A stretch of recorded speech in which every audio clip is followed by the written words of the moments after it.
बिस्मिल्लाहिर्रहमानिर्रहीम अल्लाहुम्मा सल्ली अला मुहम्मद व अला आलि मुहम्मद। अस्सलामु अलैकुम स्टूडेंट्स, उम्मीद है आप सब खैरियत से होंगे। जैसा कि हमारी क्लास 10th के ऊपर लेक्चर सीरीज़ जारी है और हमने अपने प्रीवियस लेक्चर के अंदर अपनी एक्सरसाइज 2.5 के क्वेश्चन नंबर 2 को सॉल्व किया। हमारा आज क्वेश्चन नंबर 3 है जिसको हमने सॉल्व करना है, वो भी सेम एज इट इज़ आपके क्वेश्चन नंबर 2 की तरह है। जिस तरह हम उसके अंदर जो हमें गिवन इक्वेशन होती थी और अल्फ़ा और बीटा उसके रूट्स होते थे, हम उसका सम ऑफ रूट्स और प्रोडक्ट ऑफ रूट्स को फाइंड आउट करते थे। उसके बाद कहता था अब जो आपको गिवन रूट्स हैं आप उनको यूज़ करते हुए आपने वो इक्वेशन फाइंड आउट करनी है जो कि इन रूट्स से बनेगी। फिर आप उन गिवन रूट्स का सम फाइंड करते थे और प्रोडक्ट भी फाइंड करते थे और उसके अंदर अल्फ़ा प्लस बीटा और अल्फ़ा बीटा की वैल्यू को पुट करके वहाँ से आप एस और पी की वैल्यूज़ को फाइंड आउट करते थे। देन आपके पास जो रिक्वायर्ड इक्वेशन होती थी आप उसको फाइंड आउट करते थे। हम क्वेश्चन सॉल्व करते हैं, सेम आपका क्वेश्चन नंबर 2 की तरह है। आपको एक required equation x square plus p x plus q is equal to 0 आपके पास गिवन है। आपने इसको यूज़ करते हुए अल्फ़ा बीटा आपके रूट्स हैं, सम और प्रोडक्ट इनका फाइंड आउट करेंगे। देन बाद में इन रूट्स को यूज़ करते हुए आप इक्वेशन फाइंड आउट करेंगे। आपने क्या लिखा, सबसे पहले जिस तरह आप क्वेश्चन नंबर 2 में लिखते थे, गिवन इक्वेशन इज क्या है आपके पास x square plus p x plus Q is equal to 0। आप क्या करते हैं, इसको कंपेयर करते हैं जनरल फॉर्म के साथ। आपने कंपेयर किया as a x square plus b x plus c is equal to 0। यहाँ से आप हमेशा ए बी और सी की वैल्यूज़ को फाइंड आउट करते हैं। ए की वैल्यू आपके पास 1 आई। आप ए वैल्यू कैसे फाइंड करते हैं आपको पता है, आपने कोफिशिएंट्स को कंपेयर करना होता है। एक्स स्क्वायर का कोफिशिएंट क्या है 1 और यहाँ पे एक्स स्क्वायर का कोफिशिएंट क्या है ए, और ए की वैल्यू इसका मतलब क्या आ गई 1। इसी तरह बी की वैल्यू आपके पास क्या आ जाएगी, P आ जाएगी। सेम इसी तरह आपके पास C की वैल्यू आपके पास Q आ गई। अब आपने क्या फाइंड आउट करना होता है, आपने जो आपके पास गिवन रूट्स होते हैं अल्फ़ा बीटा रूट्स हैं इस गिवन इक्वेशन के, अब आपने क्या फाइंड करना है, इनका सम ऑफ रूट्स। आपने sum of roots find out किया तो वो आपके पास क्या आएगा, alpha plus beta is equal to minus b over a. यहाँ पे माइनस बी की वैल्यू है आपके पास p ओवर ए की वैल्यू आपके पास 1 है। माइनस p आपके पास क्या आ जाएगा, इसका आंसर, क्योंकि माइनस मल्टीप्लाई हो जाएगा तो माइनस p और ओवर वाला 1 हम नहीं यूज़ करते, तो अल्फ़ा प्लस बीटा की वैल्यू आपके पास क्या आ गई, माइनस p आ गई। सेम इसी तरह आपने इन रूट्स का प्रोडक्ट भी फाइंड आउट कर लिया, प्रोडक्ट ऑफ रूट्स। अब आपने प्रोडक्ट ऑफ रूट्स फाइंड किया तो आपको पता है कि अल्फ़ा बीटा इक्वल होता है सी ओवर ए के। यहाँ पे सी की वैल्यू आपके पास क्यू है, ए की वैल्यू 1। यहाँ से अल्फ़ा बीटा की जो आपने वैल्यू फाइंड आउट की वो आपके पास क्यू आ गई। जब हम अपनी गिवन इक्वेशन के अकॉर्डिंग अल्फ़ा प्लस बीटा और अल्फ़ा बीटा फाइंड आउट कर लेते थे तो देन हम क्या करते हैं, जो हमारे पास गिवन रूट्स होते हैं हम उनको यूज़ करते हुए उनका सम और प्रोडक्ट फाइंड करते हैं और उनकी वैल्यूज़ को हमने फॉर्मूले में पुट करना होता है। सेम उसी तरह हमने क्या किया, हमारे पास गिवन रूट्स आर क्या है आपके पास, अल्फ़ा स्क्वायर और बीटा स्क्वायर। अब आपने क्या किया, इनका सम और प्रोडक्ट फाइंड करना है। पहले आपने फाइंड कर लिया सम ऑफ रूट्स। पहले सम ऑफ रूट्स लिखा तो वो इसके अकॉर्डिंग था, अब सम ऑफ रूट्स आपका इन रूट्स के अकॉर्डिंग होगा। और हमने देखा था पिछले क्वेश्चन के अंदर भी सॉल्व किया था कि जो हमारे गिवन रूट्स होते हैं उनके सम को हमने एस से डिनोट करना होता है।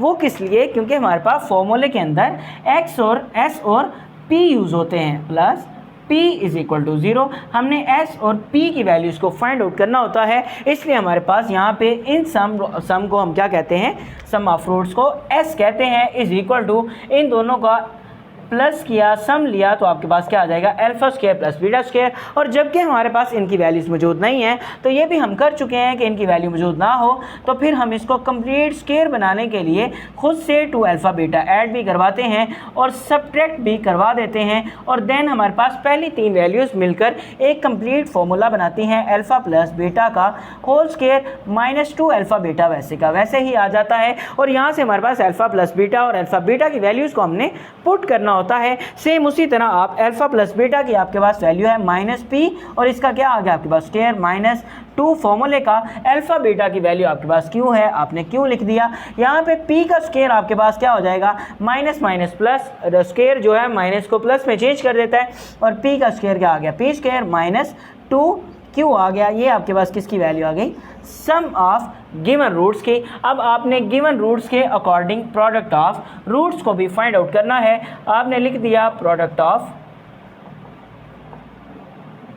रूट्स, और वो आपके पास P इज़ इक्वल टू है, इन दोनों का आपने क्या फाइंड कर लेना है, प्रोडक्ट। तो वो आपके पास अल्फ़ा स्क्वायर और क्या आ गया, बीटा स्क्वायर मल्टीप्लाई हो रहे हैं, और हम इनको क्या लिख सकते हैं, होल की फॉर्म में भी अल्फ़ा बीटा का होल स्क्वायर, और अल्फ़ा बीटा की वैल्यू हमें मालूम है, हमारे पास इसकी वैल्यू हमने फाइंड आउट की Q, तो इसका मतलब अल्फ़ा बीटा की जगह Q लिखा और इसका क्या आ गया, स्क्वायर। तो P की वैल्यू हमारे पास क्या आ गई, Q का स्क्वायर आ गया जी। अब हमारे पास S की वैल्यू भी मौजूद है, P की वैल्यू भी मौजूद है। अब आपने इस फॉर्मूले को यूज़ किया। आप किस तरह यूज़ करते हैं, एज लिखकर इस फॉर्मूले को लिखते हैं minus s x plus p is equal to 0, और इसके अंदर आप S और P की वैल्यूज़ को पुट कर देते हैं। देन आपने एक्स स्क्वायर माइनस, यहाँ पे भी वैल्यूज़ को पुट करेंगे। S की वैल्यू आपके पास आ गई P square minus 2Q, S की जगह पे ये सारी वैल्यू x आ गया, प्लस P की जगह पे आपने क्या लिख दिया, इसकी value Q square is equal to 0, और यही आपका आंसर है। आप इसका स्क्रीनशॉट ले सकते हैं। क्वेश्चन नंबर 3 का ही हमारे पास बी पार्ट है। मैंने आपको कल भी क्वेश्चन नंबर 2 को सॉल्व करते हुए बताया था कि हमारे पास जो भी इक्वेशन होती है उसके अकॉर्डिंग हमने सम ऑफ रूट्स और प्रोडक्ट ऑफ रूट्स पहले फाइंड आउट करना होता है। बाद में उन रूट्स को यूज़ करते हुए आपने उन वैल्यू उस फॉर्मूले के अंदर वैल्यूज़ पुट करने के लिए एस और पी की वैल्यू को फाइंड आउट करना होता है। और मैंने बताया कि जितने भी पार्ट्स होंगे आप उन सारे पार्ट्स के अंदर जो आपके पास गिवन इक्वेशन होगी उसके सम ऑफ रूट्स और प्रोडक्ट ऑफ रूट्स आपने फाइंड आउट करने हैं। सेम उसी तरह इसका बी पार्ट अगर आपको क्वेश्चन में आता है तो इसके लिए भी आपको ये सारा प्रोसेस जो आपने क्वेश्चन पार्ट 1 के लिए किया वो सारा का सारा करना पड़ेगा। तो इसी तरह हमने ये सारा पार्ट उसी तरह सॉल्व किया। उसके बाद अब हमने क्या करना होता है, गिवन रूट्स के अकॉर्डिंग सम और प्रोडक्ट फाइंड आउट करना है। तो हम करते हैं। अब हमारे पास ये सारा काम करने के बाद अब हमने क्या कर लिया, इन रूट्स का जो गिवन है उनका क्या फाइंड कर लिया, सम ऑफ रूट्स। तो हमारे पास क्या आ जाएगा, s is equal to alpha over beta plus beta over alpha आ गया। जबकि हमारे पास इनकी वैल्यूज़ नहीं है, इसका मतलब हमें इनको सॉल्व करना पड़ेगा। तो इसका एलसीएम लिया तो हमारे पास क्या आ गया, अल्फ़ा बीटा, और ऊपर क्या आ गया, बीटा बीटा से कैंसिल आउट तो अल्फ़ा बच गया।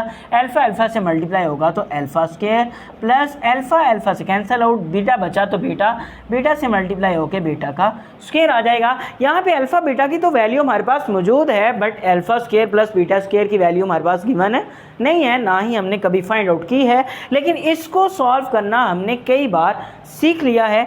सेम आपका पार्ट 1 की तरह ये पार्ट बन गया। Alpha square plus beta square है तो हमने इसको सीखा हुआ है कि हम इसके अंदर प्लस 2 अल्फ़ा बीटा भी कर देते हैं और माइनस 2 अल्फ़ा बीटा भी कर देते हैं। ओवर हमारे पास क्या आ गया, अल्फ़ा बीटा आ गया। और पहली 3 वैल्यूज़ हमेशा मिलकर अल्फ़ा प्लस बीटा का होल स्क्वायर बना देती हैं -2, और बाद वाली वैल्यूज़ आपके पास एज इट इज़ आ जाती हैं। ओवर आपके पास अल्फ़ा बीटा आ गया। अब ये अल्फ़ा बीटा इस अल्फ़ा बीटा से इसलिए नहीं कट सकता क्योंकि ये किसी के साथ माइनस या प्लस हो रहा है। खाली इसके साथ डिवाइड या मल्टीप्लाई होता तो फिर अल्फ़ा बीटा से कैंसिल आउट हो सकता है, लेकिन जब किसी में ऐड या सब्ट्रैक्ट हो रहा हो फिर हम उसको कैंसिल आउट नहीं कर सकते। अब इनकी वैल्यूज़ पुट की तो अल्फ़ा प्लस बीटा की वैल्यू हमारे पास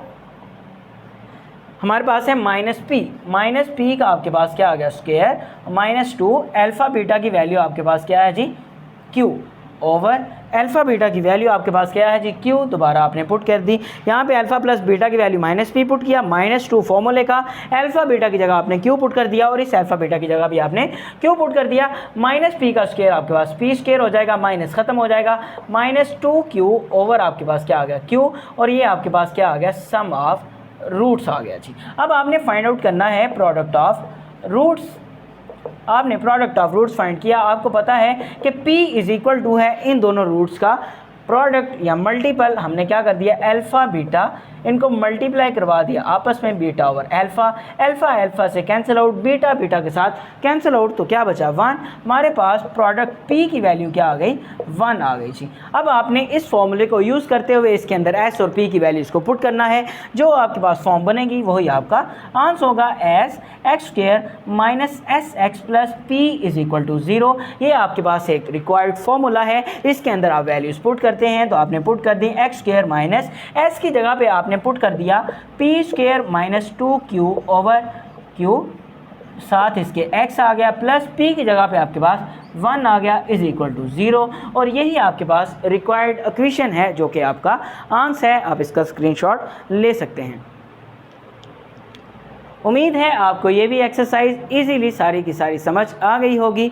फिर भी अगर कोई मुश्किल हो तो आप कमेंट सेक्शन में बता सकते हैं। मिलते हैं नेक्स्ट वीडियो में एक न्यू लेक्चर के साथ। अभी के लिए इजाज़त दीजिए। अल्लाह हाफिज़।